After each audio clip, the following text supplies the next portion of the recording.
Ashwavega news ಜಂಕ್ಷನ್ಗೆ ಸ್ವಾಗತ. ನಾನು ಪ್ರಭುದೇ. ಮೊದಲಿಗೆ ಈ ಕ್ಷಣದ ಹೆಡ್ಲೈನ್ಸ್. 5 ವರ್ಷ ನಾನೇ ಮುಖ್ಯಮಂತ್ರಿ ಆಗಿರ್ತೀನಿ, ನಮ್ಮ ಸರ್ಕಾರ ಬಂಡೆ ರೀತಿ ಇರುತ್ತೆ ಎಂದ ಸಿದ್ದರಾಮಯ್ಯ. ಡಿಕೆಶಿ ಆಪ್ತರಿಗೆ ಸಂದೇಶ ರವಾನಿಸಿದ್ರ ಸಿದ್ದು.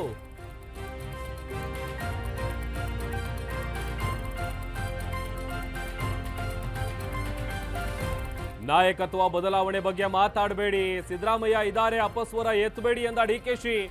ಮತ್ತೊಂದೆಡೆ ಮುಂದಿನ ಸಿಎಂ ಡಿಕೆ ಶಿವಕುಮಾರ್ ಎಂದು ಕಾರ್ಯಕರ್ತರ ಘೋಷಣೆ.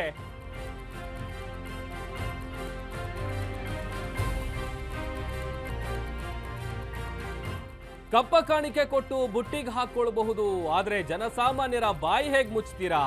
ಸಿಎಂ ಸ್ಥಾನಕ್ಕೆ ರಾಜೀನಾಮೆ ನೀಡಿ ಎಂದು ಅಶೋಕ್ ವಾಗ್ದಾಳಿ.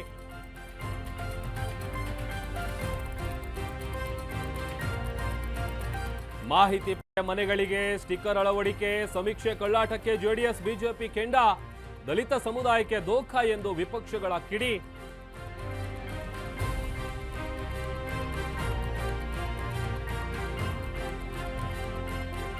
ಕೋವಿಡ್ ಲಸಿಕೆಗೂ ಹೃದಯಾಘಾತಕ್ಕೂ ಸಂಬಂಧ ಇಲ್ಲ. ಐಸಿಎಂಆರ್ ಎಐಎಂಎಸ್ ಅಧ್ಯಯನದಲ್ಲಿ ಮಹತ್ವದ ಅಂಶ ಬಯಲು.